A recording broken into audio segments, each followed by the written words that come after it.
nhìn đâu cũng thấy trống vắng khi thiếu anh.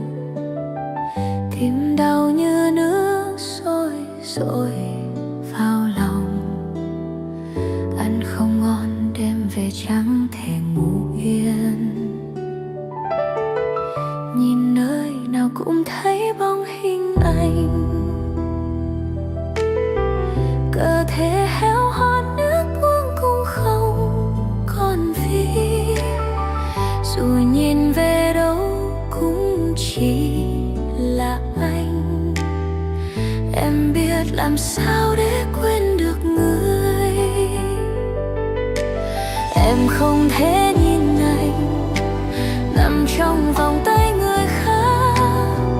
Trái tim khóc thầm nhưng không thành tiếng.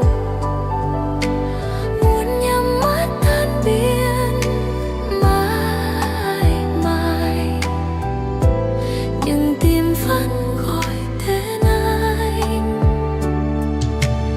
Em không thể nhìn anh trong vòng tay người khác. Chỉ muốn nhắm mắt và chết đi.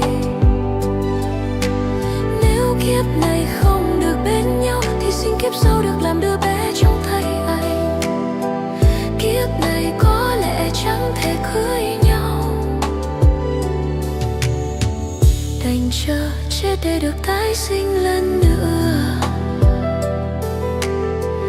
Vòng tay anh chỉ dành cho anh, đi hết một đời cũng không rời xa.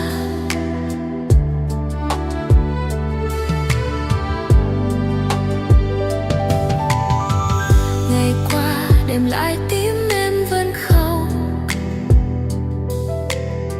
dấu nước mắt sâu trong lòng ngực.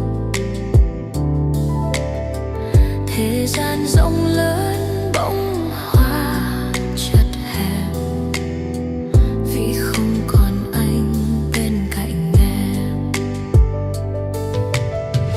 Em có mỉm cười cho người ta thấy,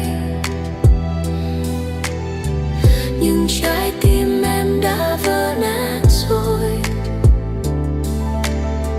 Làm người phụ nữ yêu mềm lạc lòng, vì người em yêu đã rời xa. Em không thể nhìn anh trong vòng tay người khác.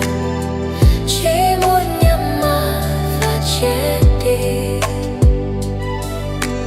Nếu kiếp này không được bên nhau thì xin kiếp sau được làm đứa bé trong tay anh. Kiếp này có lẽ chẳng thể cưới nhau, đành chờ chết để được tái sinh lần nữa. Vòng tay anh chỉ dành cho anh, đi hết một đời cũng không rời xa. Nếu còn có kiếp sống khác, xin ông trời đừng chia lìa chúng ta. Dù có chết